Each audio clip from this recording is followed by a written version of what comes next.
Olá pessoal, tudo bem? A nossa conversa agora vai para um ponto que é ainda que teórico, menos um pouco teórico do que aquilo que a gente vem conversando nesse curso era as teorias monetárias. Tá? O que a gente agora vai começar a fazer é discutir essa coisa aqui, ó, a política monetária.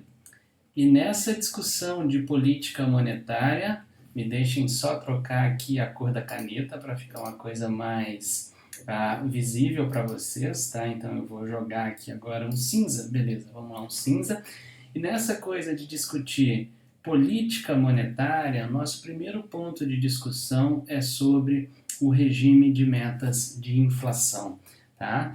Disse para vocês que a gente ainda vai estar num campo da teoria, sim, a gente ainda estará aí, mas é uma discussão menos teórica, tá? E que envolve, em algumas partes, menos abstração do que aquilo que a gente veio fazendo, tá? Até aqui nesse curso de economia monetária. Bora lá? Então olha só, tá? O nosso objetivo agora é falar sobre o regime de metas de inflação. A gente vai falar desse regime, tá? Porque ele é o mais comumente usado no mundo e, além disso, ele é também o regime usado aqui no Brasil, tá?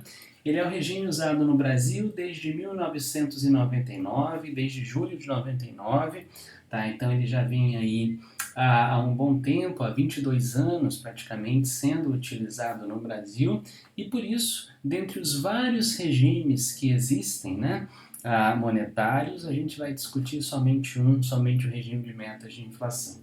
Tá? Vejam, importante de partida a gente definir o que é essa palavrinha aqui, regime, quer dizer. Tá? Não tem nada a ver com alimentação, seja de emagrecimento, seja de engorda, aqui não tem nada a ver com isso. Regime é o conjunto de instituições e leis que regem a maneira pela qual um país cuida da sua moeda.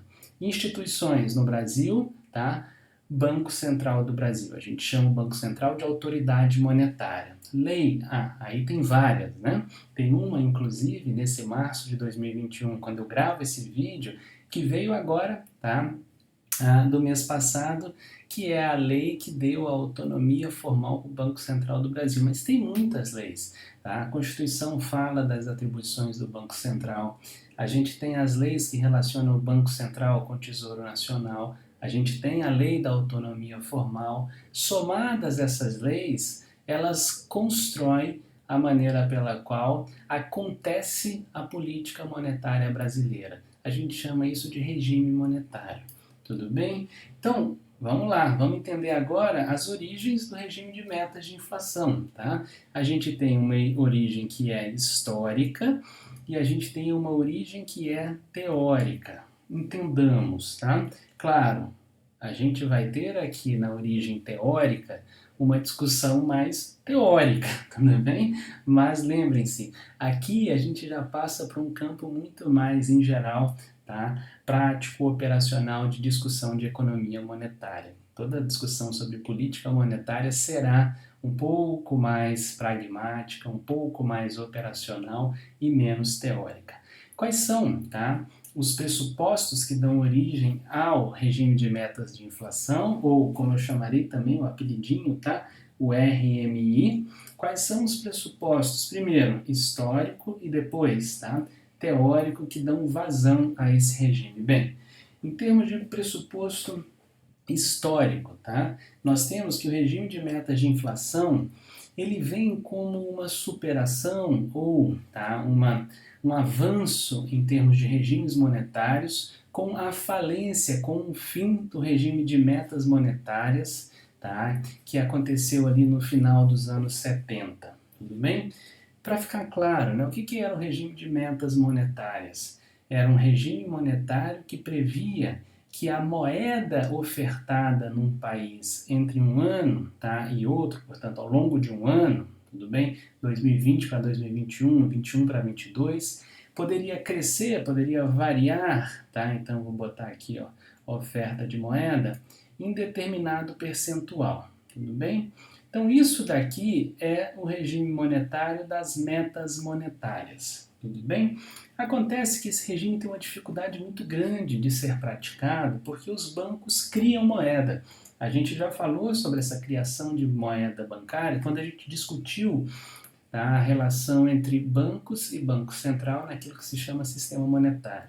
Tá? Por conta disso, por conta dessa capacidade dos bancos de criar moeda, o regime de meta, tá, monetária, ou seja, meta para a expansão da oferta de moeda ao longo de um ano, tá, caiu por terra. Esse regime foi proposto por Milton Friedman, tá, o pai do monetarismo, e ele não foi praticável. Bem, se ele não é praticável, o que é que se vai colocar em substituição? Eis o regime de metas de inflação. Essa substituição não é tão, digamos, instantânea assim. Tá? A gente vai ter a prática do regime de metas de inflação a partir do início dos anos 90. Tá? E o primeiro país a implantar foi a Nova Zelândia. E o arcabouço teórico do regime de metas de inflação vai ser desenvolvido a partir, tá, do final dos anos 70 e ao longo dos anos 80, tudo bem? Esse pressuposto teórico aqui, gastemos um pouquinho de tempo nessa discussão, tá? Esse pressuposto está baseado no seguinte, tá?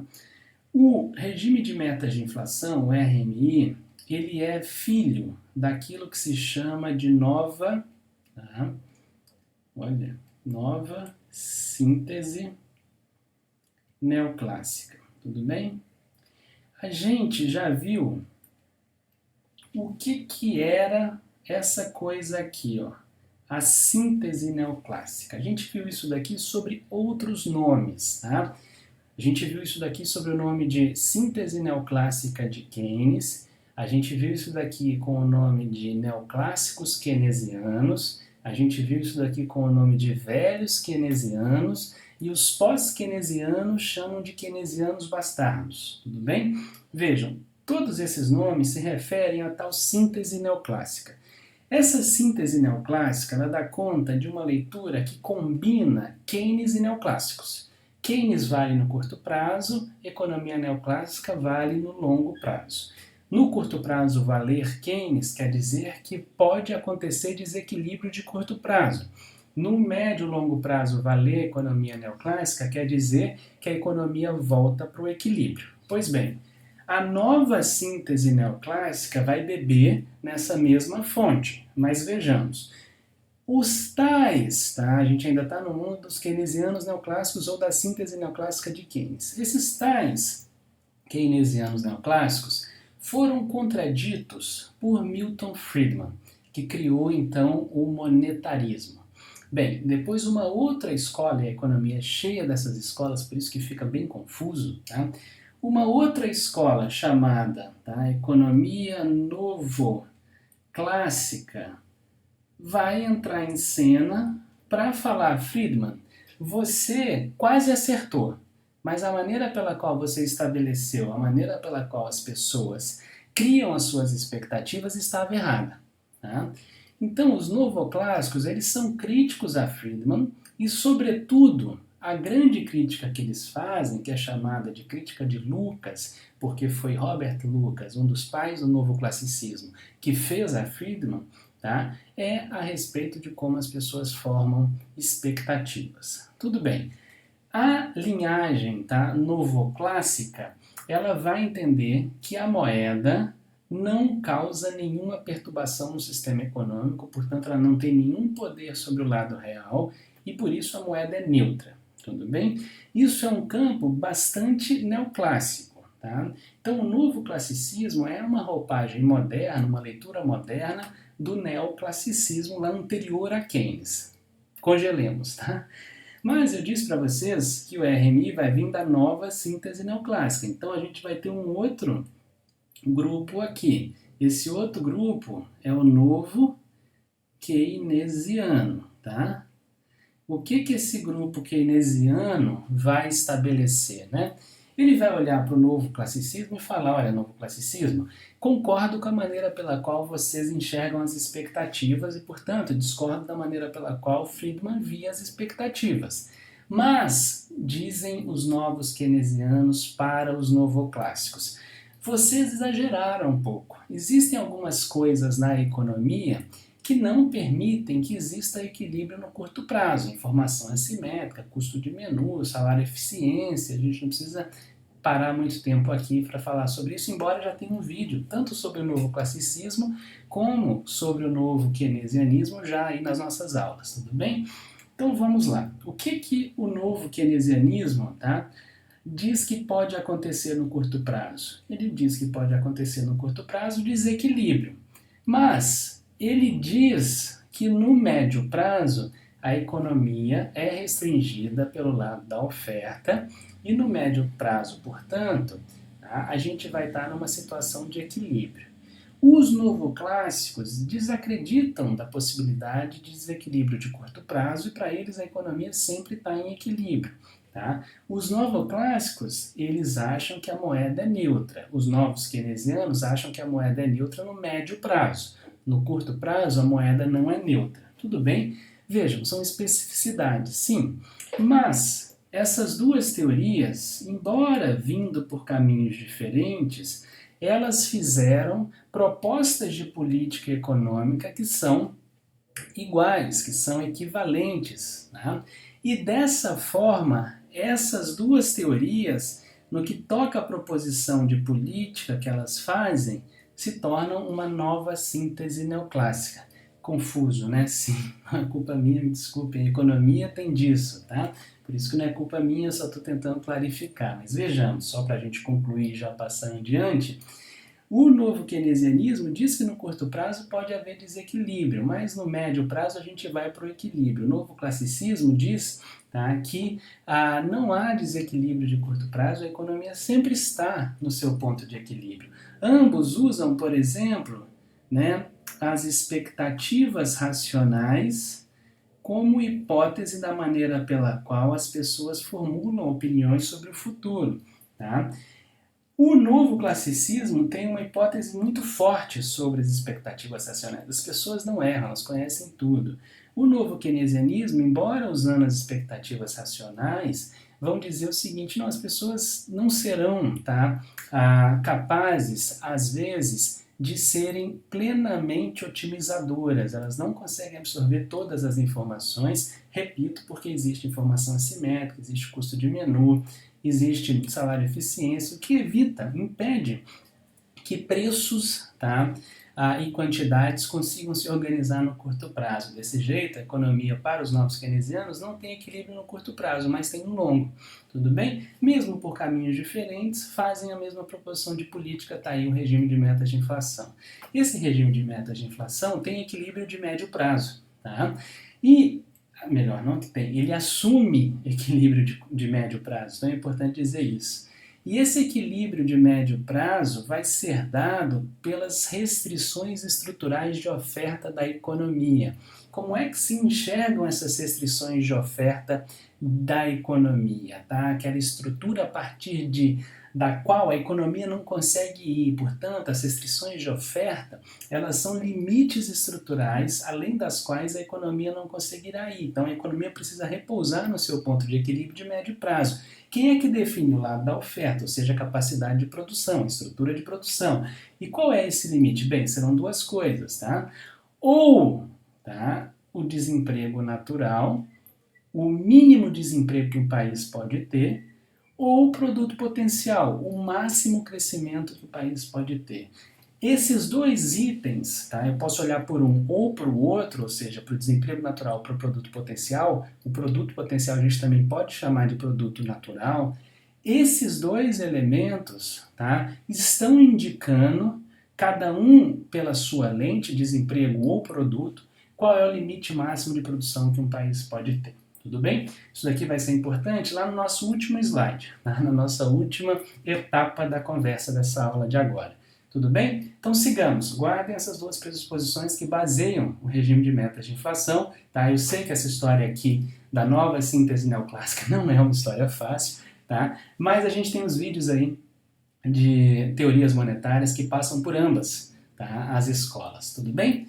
Então vamos lá, agora a gente vai entrar em como o RMI, o regime de metas de inflação, é operacionalizada, tá?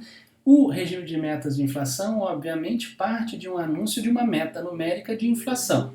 E é isso que a política monetária vai ter que perseguir. Esse número de inflação, por exemplo, no Brasil, 3,75. Tudo bem? Tem que se colocar junto com a meta numérica a ser perseguida o tempo em que se alcançará a meta. Portanto, no Brasil, 1 ano. Se a gente tivesse na Austrália, são 2 anos. Isso varia de país para país, tá? Mas, independente disso, tem que se anunciar o número a ser perseguido e quanto tempo se levará para perseguir tal número, beleza? Além disso, tá? A meta de inflação é o objetivo primordial, principal, tá?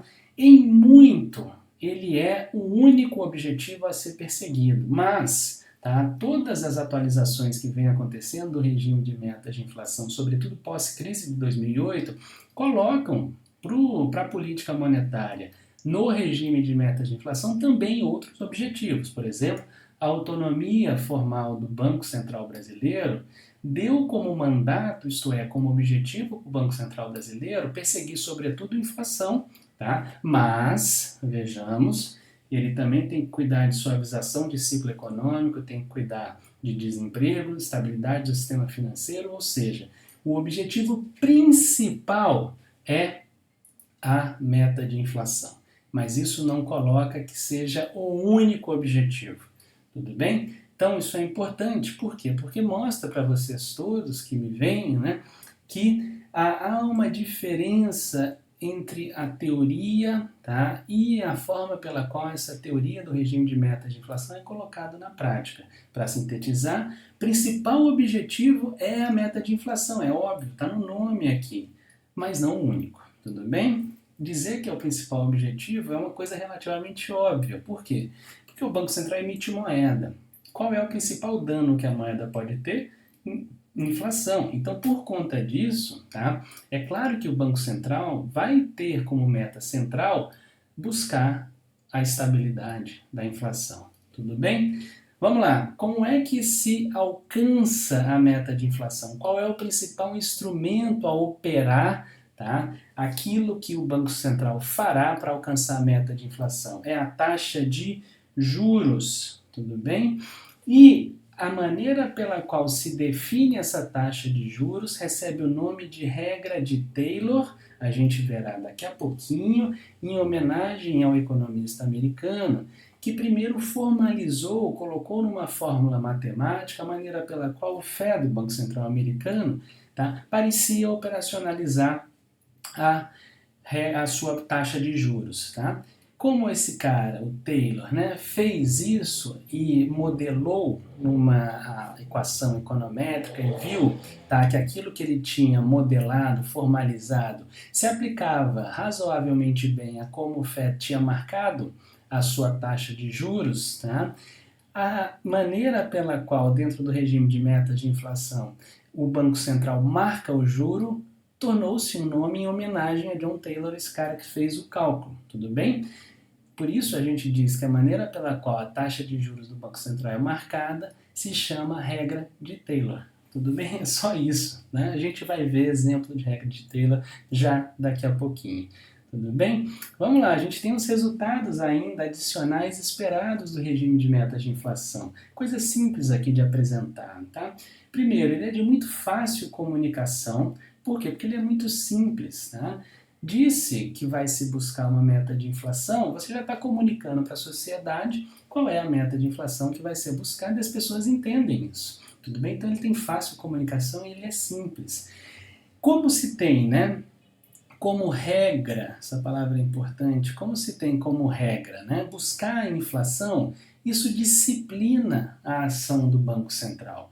Além disso, o Banco Central, né, ele fica transparente, porque vejam, se ele tem que buscar a meta de inflação, se isso é fácil e simples de se entender, é claro que está muito claro, está muito transparente, né, aquilo que o Banco Central tem que fazer, tornando o Banco Central transparente. Para isso, né, o Banco Central ainda faz algumas ações a mais. Por exemplo, ele faz relatório Focus, ele faz notas para a imprensa, ele faz, né, uma série de relatórios de inflação. Então, tudo isso faz com que o Banco Central tenha imensa, tá, comunicação com o público para lhe conferir transparência. Tudo bem? A política monetária, nós veremos isso melhor no próximo slide. Ela também ganha alguma flexibilidade. Aqui deixa que o próximo slide explica, então vou passar bem rápido. Tá? A política de... o regime monetário de metas de inflação, portanto, a política monetária no regime de metas de inflação, tá? Por ter essa disciplina e por ter essa transparência, o que fazem com que a política monetária fique mais constrita àquilo que ela deve fazer, o que seja buscar a meta de inflação, tá? Isso daqui confere ao Banco Central maior credibilidade, tudo bem? E o que isso quer dizer? Isso quer dizer que por causa da regra, da transparência, da comunicação simples com a população, da fácil compreensão da população do que o Banco Central deve fazer no regime de metas de inflação, tá? O Banco Central acaba ficando mais constrangido, mais limitado em termos de buscar coisas que não a própria inflação. Tá? Então isso significa basicamente que quando o Banco Central está sob regime de metas, cresce, né, a teoria da meta de inflação vai dizer que o Banco Central vai ganhando credibilidade, isto é, reduz a chance do Banco Central dar choque, surpresa na economia, que é, para o regime de meta de inflação, o que ele não deve fazer. Tá? Ele não deve ficar brincando ele não deve fazer coisa diferente daquilo que ele é mandado a fazer, o que seja buscar a estabilidade da inflação. Então não deve brincar com a sociedade. Isso é ainda mais, tá, conferido ao Banco Central, a credibilidade é ainda maior do Banco Central quando ele é independente, ou seja, quando ele está apto, tá, a usar os seus instrumentos, a escolher as suas metas e, portanto, ele fica mais afastado de ingerências políticas, tudo bem? Olha só, por fim, tá, no regime de metas de inflação se espera que não exista dominância fiscal. O que é isso? Para o regime de metas de inflação, a principal política econômica é a política monetária, porque a política monetária vai cuidar, no regime de metas de inflação, dos preços, né?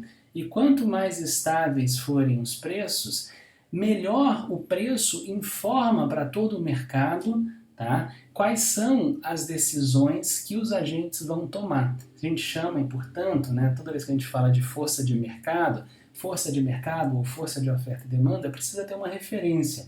E a grande referência que se tem na perspectiva teórica da nova síntese neoclássica, né, que está aqui, a grande referência para a organização econômica dos mercados são os preços. Logo, né, regime de metas de inflação, a política monetária, ou seja, a política que cuida da inflação, precisa ser a principal política da economia.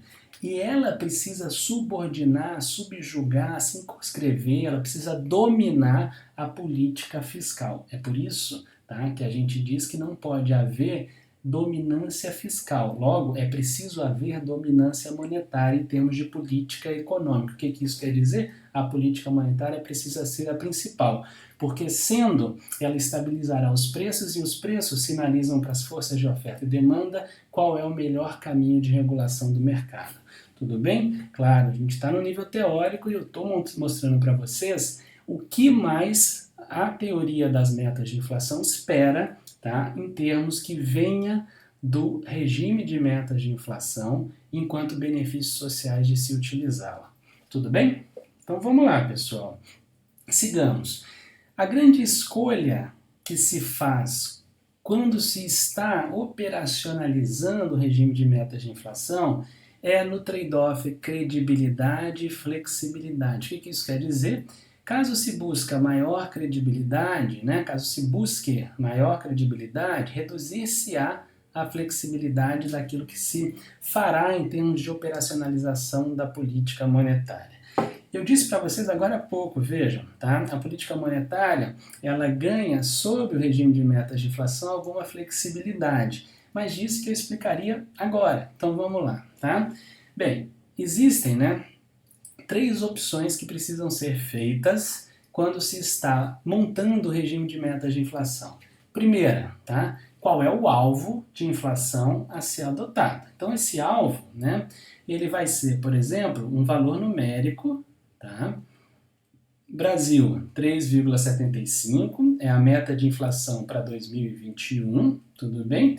E nós temos banda de 1,5 aqui para cima ou para baixo, tudo bem? Então aqui é para aqui para cima, né? E aqui para baixo, então a nossa banda de inflação, tá? Vai lá de 5,25, tá? A 2,25, tudo bem? Vejam, se um país persegue o alvo de inflação, ele só deve perseguir 3,75. Isso significa que a opção do país, tá, não é por flexibilidade, logo é por credibilidade. O país só vai perseguir aquele número, o alvo. Tá? Diferentemente, o país como o Brasil faz. Tá? O Brasil coloca uma banda de variação da inflação, o que dá alguma flexibilidade para a nossa política monetária sob o RMI. Significa, por exemplo, que se a gente tem um grande choque cambial, que tende a fazer com que, né, o preço no país aumente pelo movimento de contaminação do câmbio, tá, nos preços domésticos, a gente tem alguma margem de não precisar mexer os juros por conta de usarmos, tá, uma banda de variação da inflação. É claro que melhor é ficar no entorno do alvo, mas permite-se alguma flexibilidade com a banda, com o intervalo, tá, justamente porque, eventualmente, um choque para cima, um choque excessivo para baixo, vai ficar acomodado na banda da inflação. Eis, tá, uma escolha. Claro, só para repetir, se a gente só tem o alvo como ponto de focal de chegada da meta, isso é credibilidade. Tá? Se a gente tem uma banda para flutuar, a gente está ali jogando com um pouquinho de flexibilidade. No mesmo sentido, tem uma outra, tá? A possibilidade de construir uma flexibilidade ou credibilidade, que é a banda de tempo. Tá? Então, no Brasil, por exemplo, a gente usa um ano. Então, a gente, em termos de tempo, fez uma opção por ser crível, tá? Por rigidez. Quanto que a Austrália, como eu já comentei, ela busca a meta de inflação em mais de um ano. Então, lá, eles fazem um jogo com a flexibilidade. Por fim, uma outra chance de operacionalização diz respeito ao qual índice de inflação ser escolhido. Se o índice cheio, ou seja, aqui no Brasil, vejam, a gente usa como meta o IPCA. Índice cheio quer dizer que a gente vai olhar o IPCA completo. Então a gente está buscando, nesse caso, credibilidade. Se a gente quisesse alguma flexibilidade, a gente usaria, né, o núcleo de inflação. O que é isso? São aqueles itens que compõem a cesta que formam o IPCA, que tem maior nível de ponderação, que mais participam dessa formação da cesta. Vocês sabem que o IPCA tem lá uns 400 itens que resumem, né, a cesta de consumo do brasileiro de 0 a 40 salários mínimos, tudo bem? Então, quando a gente fala índice cheio, vale o IPCA.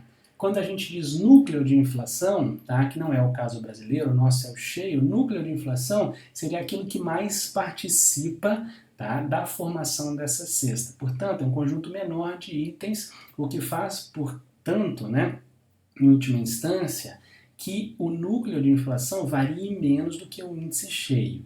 Tudo bem? No Brasil, a gente tem banda de inflação para ser perseguida em um ano, tá, usando o índice cheio, o IPCA. Tudo bem? Vejam, o Brasil e qualquer país que estabelece o regime de metas de inflação sempre vai fazer um jogo, né, entre credibilidade e flexibilidade. Tudo bem? Então, aqui o que a gente pode perceber é que nesse trade-off os bancos centrais vão escolher, tá, em alguma medida, maior flexibilidade e maior, tá, credibilidade. No Brasil, o regime é relativamente rígido. Por quê? Porque a gente tem uma meta de inflação baixa, com bandas, tá, para mais e para menos que também são baixas, e a gente usa um ano calendário e usa, tá, o índice cheio. Tudo bem? Sigamos agora, tá, a definição da taxa de juros. Como é que o Banco Central marca a taxa de juros, por exemplo, no caso brasileiro, Selic? ele marca, tá, seguindo, já falei para vocês, essa tal regra de Taylor, nome em homenagem, tá, a John Taylor, que fez uma regressão estatística nos Estados Unidos e viu que o que ele tinha colocado, e a gente verá agora, tá, na sua equação, representava bem como o Fed americano marcava os juros lá, tá, Fed Fund Rate, tudo bem? Então, em homenagem a isso, a marcação dos juros no regime de meta de inflação se chama Taylor Rule, tá? Regra de Taylor, e ela é, tecnicamente, uma função de reação do Banco Central. Então, o Banco Central age, a ação dele é em relação ao quê? A meta de inflação. Então, a inflação age, o que o Banco Central faz? Reage. Qual é o nome, tá, da reação do Banco Central? Função de reação. Ele reage, tá, usando o quê? A taxa de juros. Logo, tá, a taxa de juros é um instrumento de reação do Banco Central em relação àquilo que ele está buscando, que é a meta de inflação. Tudo bem? Vejam, tá? A gente tem os bancos centrais definindo as suas taxas básicas de juros. No Brasil, Selic, tá? No Reino Unido, LIBOR. Lá nos Estados Unidos, a Fed Fund Rate, tudo bem? Essas taxas de juros, virou uma trivia aqui, né? Essas taxas de juros vão ser marcadas seguindo a regra de Taylor e elas elas reagirão à necessidade de ação do Banco Central com relação aos movimentos da inflação. Como isso acontece? Tcharam! Vamos formalizar a regra de Taylor. Olhem todos vocês aqui a nossa legenda, mas, tá, é muito, digamos, intuitivo. Vejam, esse modelo é o mais simples possível, tá? Ele representa um modelo teórico no seu nível mais abstrato e mais simples. Se a gente olha, por exemplo, o caso brasileiro, essa regra de Taylor tem um nome no Brasil, é samba, tá? E esse samba, que é o modelo brasileiro da regra de Taylor, tem, tá, uma centena de variáveis, uma centena de equações simultâneas. Os modelos concretos, reais, eles são, por óbvio, muito mais complexos do que eu vou apresentar aqui para vocês na teoria, tudo bem? Então vamos lá. Primeiro, o que o Banco Central persegue, né? O Banco Central persegue uma meta de inflação. Pi é o nome da inflação na economia, tudo bem?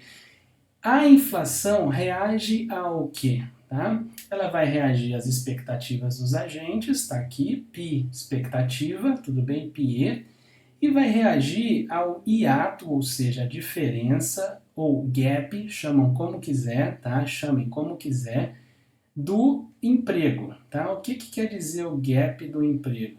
Quer dizer basicamente a diferença do emprego efetivo com relação ao pleno emprego da economia. Aqui a gente vê o que é o equilíbrio da economia no longo prazo, ou o limite máximo que essa economia consegue produzir, tá, no seu longo ou médio prazo, tudo bem? A gente só não está no curto prazo, isso que eu quero chamar a atenção, tá?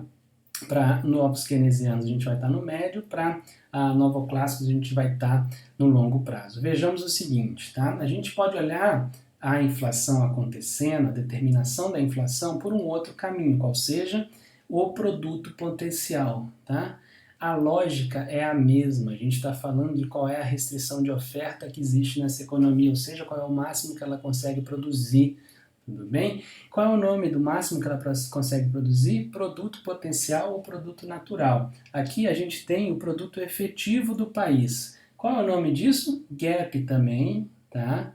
Gap do produto. Antes, na primeira equação apresentada, era gap de quem? Do emprego. Vocês também ouvirão o nome disso daqui como hiato do produto. O que é hiato? Separação, espaço. Tudo bem? A gente sempre fala hiato de vogais, separação de vogais. Tudo bem? Então, basicamente, a gente está dizendo que a inflação reage ao quê? Tá? Ao nível de emprego efetivo, tá? Vis-à-vis o emprego máximo que aquela economia pode ter, tudo bem? Que é o quê? O seu desemprego natural, tá?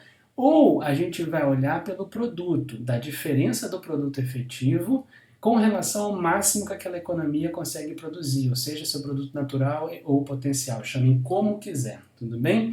Vejamos isso aqui de uma forma simples. Qual é o comportamento da inflação? Bem, Se a taxa de desemprego do país, tá, no máximo pode chegar a 5, tudo bem? Esse país não pode ter uma taxa de desemprego menor do que 5%, tá? Se por um acaso o desemprego efetivo for para 3, isso significa que o país está indo além em termos de emprego, ou seja, ele tem um desemprego menor do que ele poderia ter. Isso vai gerar o quê? Um choque de demanda que vai fazer com que a inflação no país suba. Vamos entender o contrário agora, porque desemprego é pouco intuitivo. Tá? Se o desemprego do país está em 7%, mas esse país poderia ter um desemprego natural, um desemprego mínimo, o menor nível de desemprego que ele poderia ter, tá? São 5%, isso significa que o país não está usando, tá, toda a força de trabalho que ele tem. Ele tem um desemprego efetivo naquele momento maior do que o natural. Logo, a inflação no país, tá, vai cair porque não está tendo nenhuma pressão de demanda. Tudo bem? Mas por que demanda? Bem, lembrem lá do começo da aula. Tá? A gente tem um limite dado pelo lado da oferta e a demanda precisa encontrar esse lado da oferta. Como é que a gente enxerga se a demanda está encontrando ou não esse lado da oferta? Bem, ou pela taxa de desemprego, hiato, tá, do desemprego, gap do desemprego, ou pelo produto potencial do país, hiato do produto, gap do produto. Pensemos agora a mesma coisa, ou seja, como é que se tem movimentação da inflação, mas olhando especificamente para o produto. Tá?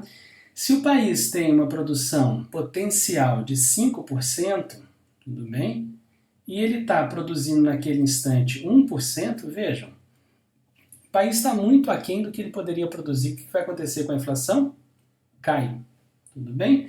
Se o país está produzindo 7%, mas ele poderia produzir no máximo 5%, o país está forçando a economia além do que ela consegue aguentar. Tudo bem? A gente está ocupando, por exemplo, vamos pensar assim, uma sala de aula.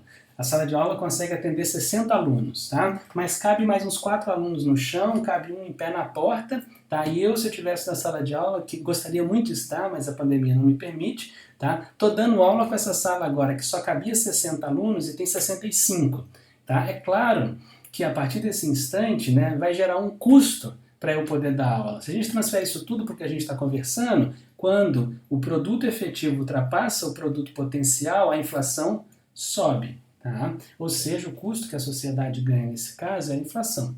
Tudo bem? Então, isso daqui define o comportamento de quem? Da inflação. Então, por óbvio, a regra de Taylor, que é a função de reação, que é o que o Banco Central reage quando a inflação está agindo, vai mirar para esses mesmos elementos. Só que agora, quem é que reage? A taxa de juros. Reage a quem? A inflação. E a inflação é condicionada por quem? Está aqui, foi o que a gente acabou de discutir. Então, quando a gente está falando da regra de Taylor, ela está aqui desenhada, tudo bem? A gente percebe que quem vai causar inflação no país e vai movimentar, portanto, a taxa de juros para combater tal inflação, tá? Ou será o gap do emprego ou o gap do produto. Tá? Nós só temos um termo a mais, que é esse beta desvio da inflação. Tá? Mas o que é o beta desvio da inflação? É o desvio da inflação em relação à sua meta. E quem é que vai ditar esse desvio? Bem, ou um excesso de emprego em relação ao máximo que se poderia ter dele, ou um excesso de produção em relação ao máximo que se poderia ter dela. Isso causa uma diferença da meta de inflação com relação à inflação verdadeira, efetiva, que acontece naquele instante, tá? Praticada, a realizada na economia, tudo bem? Vejam só uma coisa aqui. Por que não se está mais colocando inflação esperada e transformou-se tudo em inflação T, que é a inflação efetiva? Vejam aqui, tá? Pois, se um país usa a meta de inflação, o que as pessoas vão esperar como inflação? A meta anunciada. Por isso que houve, tá, essa mudança das variáveis aqui. E o que é esse termo? Bem, esse termo está me dizendo qual é a taxa de juros real mais a inflação efetiva do país. O que é isso? isso daqui está me contando que a taxa de juros nominal vai pagar a inflação e algum juro real. E vai se movimentar, tá, de acordo com a diferença que se tem da inflação efetiva realizada naquele momento e da meta, tá? E o que causa essa diferença? Está aqui, gap do emprego ou gap do produto. São muitas variáveis, mas a lógica é muito simples, porque a lógica basta recobrar o que a gente acabou de falar sobre o comportamento da inflação. A taxa de juros vai se movimentar em relação a isso daqui. E como é que esse movimento acontece? Tá? Bem, óbvio, né? Vamos trazer daqui, ó, tá? Esse daqui é o caso A e esse daqui é o caso B. Então a gente traz para cá o caso A e o caso B. Se o desemprego natural do país são 5, né? Tá aqui, mas aquele país nesse exato instante tem um desemprego, tá, de 3, logo o desemprego que esse país deveria ter são 5% da sua força de trabalho, da sua PEA, população economicamente ativa, mas está com 3%, a economia está indo além do que deveria. O que vai se fazer? Subir o juro para tentar se reduzir a demanda do país e se criar algum desemprego, fazendo com que o desemprego chegue no seu nível que ele deve ter, o natural. Tudo bem? Se a gente tem uma condição contrária, o desemprego do país está em 7%, mas ele poderia chegar a 5%, portanto o desemprego pode diminuir, a gente vai reduzir os juros e estimular a economia, tentando gerar mais emprego. Olhando a mesma coisa pelo produto potencial, tá? Então, olhando a taxa de juros, a mesma coisa pelo produto potencial, quer dizer o seguinte, a gente poderia ter um produto crescendo, tá, a 5%, mas o produto está crescendo a 2%. Tudo bem? Ou a 1, como eu coloquei lá em cima, não importa, tá? Mas o produto potencial do país não está sendo cumprido. Vamos tentar cumprir? Vamos. O que a gente faz? Reduz a taxa de juros. Tudo bem? Pois bem, se a gente tem um produto, né, no país que está crescendo a 7%, é a sala de aula, né?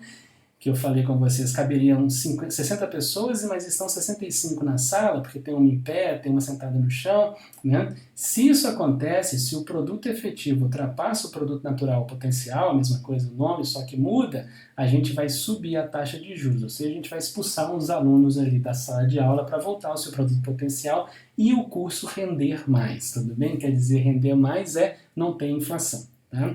Então vejam, no fundo, as movimentações da taxa de juros, nessa formuleta mais simples da regra de Taylor, está respondendo àquilo que ditou o comportamento da inflação. E como a gente tem uma economia que é ditada, né, no seu médio prazo, no seu equilíbrio, no seu ponto de organização dos mercados, pelo lado da oferta, tudo bem? Então o lado da oferta coloca os limites, tudo bem? E o lado da demanda precisa se ajustar a esses limites. Como é que a gente enxerga o lado da demanda, a coisa efetiva na economia? O emprego efetivo e o produto potencial e o produto efetivo. O emprego efetivo, tá? Ou que é a mesma coisa, não pelo outro lado, o desemprego efetivo. E o produto efetivo do país precisam respeitar quem? A condição de oferta, a estrutura produtiva do país. Qual que é esse respeito? A igualdade entre os dois. Vejamos, se a gente tem igualdade entre produto efetivo e se a gente tem igualdade entre desemprego efetivo e desemprego natural, ou produto efetivo e produto natural, a gente tem inflação, tá, efetiva na sua expectativa. Se a gente está no regime de meta de inflação, qual vai ser a expectativa? A meta de inflação. Logo, a gente vai ter inflação efetiva igual a meta de inflação. Veja, transportem isso daqui para cá, tá? E agora transportem essa coisa que eu acabei de falar para vocês, a inflação efetiva na expectativa sobre a meta de inflação. Qual é a expectativa? A meta.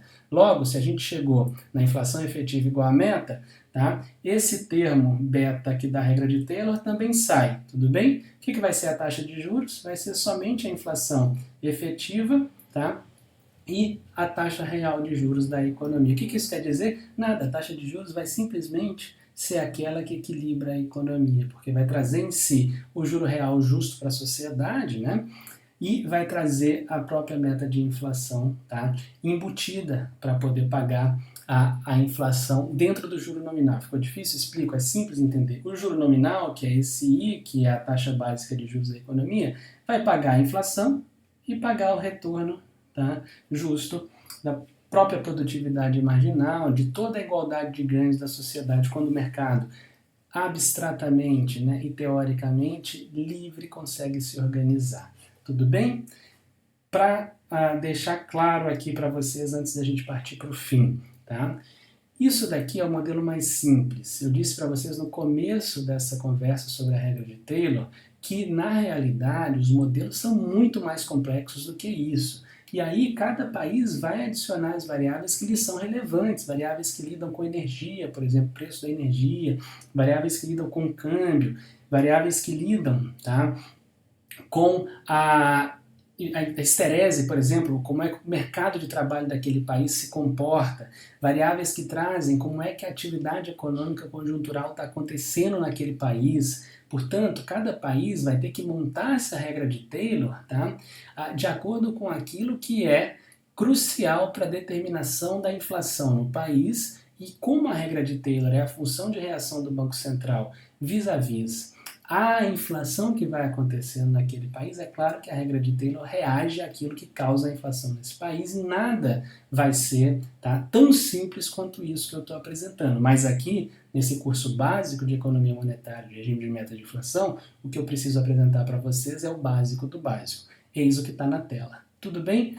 Para finalizar, tá, regime de metas de inflação no Brasil, como a gente conversou, foi estabelecido em 99, tá? Julho de 99, ele segue uma meta-alvo hoje de 3,75, que tem banda, tá, de 1,5 para mais e 1,5 para menos, então ele segue, na verdade, não é uma meta-alvo, tá? Ele segue uma banda de inflação que está composta, tá, por este intervalo. Então, a gente vai ter 5,25 no máximo e vai ter 2,25 no mínimo de inflação, tá, para o Banco Central perseguir dentro de um período de 1 ano, tudo bem? E a gente persegue um índice cheio que é o IPCA. Tá? A gente não exclui do IPCA nada que exista naquela cesta, que tem mais de 400 itens, quando se está perseguindo no Brasil a meta de inflação, a meta é cheia. Tá? O Banco Central brasileiro, ele é autônomo, tá? Ele não é independente, tá? Então, o Banco Central, vou explicar isso rapidamente para vocês. Independente, desculpa, é difícil falar, gravar, escrever com uma lousa digital, vocês sabem disso, compreendam-me, tá? Vejam, independência e autonomia, isso foi muito controvertido agora no começo do ano, quando a gente fez a discussão e votou no Brasil sobre a autonomia formal do Banco Central, porque o termo autônomo é utilizado em várias frentes, tá? Ele pode ser usado como sinônimo, tá, de independência. Por causa desse uso muito confuso que se faz de autonomia e independência, se convencionou no debate, sobretudo no debate acadêmico brasileiro sobre política monetária, sobre economia monetária, a se chamar de independência a condição de o Banco Central perseguir, tá, uma meta de inflação, por exemplo, ou uma meta de emprego, junto com a meta de inflação, que ele escolhe, tudo bem? E a autonomia se convencionou chamar quando o Banco Central só vai perseguir a meta, mas ele não escolhe qual é a meta a ser perseguida, tudo bem? No caso brasileiro, que foi agora, no começo de 2020, aprovada a autonomia, quem escolhe o número, a meta numérica de inflação é o Conselho Monetário Nacional. O Conselho Monetário Nacional é composto pelo presidente do Banco Central, pelo ministro da Economia e pelo secretário especial de Fazenda do Ministério de Economia. É esse daqui que escolhe a meta e o Banco Central tem autonomia de instrumentos, autonomia operacional. Ele pode usar o instrumento como ele quiser e entender para alcançar a meta, mas ele não escolhe qual é a meta. Logo, o Banco Central brasileiro não é independente, ele é autônomo, tudo bem? Uma outra coisa que veio na autonomia do Banco Central foi o descasamento de mandato entre o presidente da República e o presidente do Banco Central. O que isso quer dizer? Isso quer dizer que cada presidente eleito no Brasil só escolherá o seu presidente do Banco Central no segundo ano de mandato para entrar na presidência a partir do terceiro ano de mandato. Bem, isso daqui pode, né, receber críticas, porque afinal de contas a gente está descasando o mandato do presidente com o mandato do presidente do Banco Central, a gente descasou, na verdade, né, com a lei aprovada, mas isso quer construir no Brasil, ao mesmo tempo, uma lógica de Estado, uma lógica em que o cuidado da moeda precisa passar de governo em governo, e essa foi a tentativa da lei. Tá? Isso vale para algumas outras coisas no Brasil. Por exemplo, existe um negócio no Brasil chamado Plano Plurianual, que é basicamente a maneira pela qual um governo vai ditar quais são as suas diretrizes, tá, de organização de política pública, tudo bem? Esse plano plurianual, embora seja a maneira pela qual um governo dita as suas políticas públicas como um todo, ele sempre entra em vigência no segundo ano do mandato do presidente eleito, e não no primeiro. Por quê? Porque isso dá uma lógica de continuidade, tá, para as políticas, fazendo uma separação entre o que é a importância de Estado, que é mais estável no tempo e de mais longo prazo, e uma lógica de governo, tá, que vai ali a cada 4 anos, podendo ser mudada a cada eleição. Essas coisas, o segredo de política pública é isso, né? Precisam ser combinadas. Tá? Então precisa haver um equilíbrio entre o que se quer como política de longo prazo, de Estado, e política, tá, de governo de curto prazo. Ambas são necessárias, tá? Mas um governo não pode entrar e mudar tudo, porque senão o Estado assim não consegue sobreviver e não consegue cuidar da população sob sua guarda. Logo, a lógica, tá, que foi colocada na autonomia do Banco Central de descasar os mandatos do presidente e do presidente do Banco Central serve para dar uma lógica mais estatal, mais republicana para o Banco Central na política de cuidar da moeda, que é uma das mais importantes e mais custosas políticas públicas do país. Tudo bem? Espero que tenha ficado claro. Um grande abraço.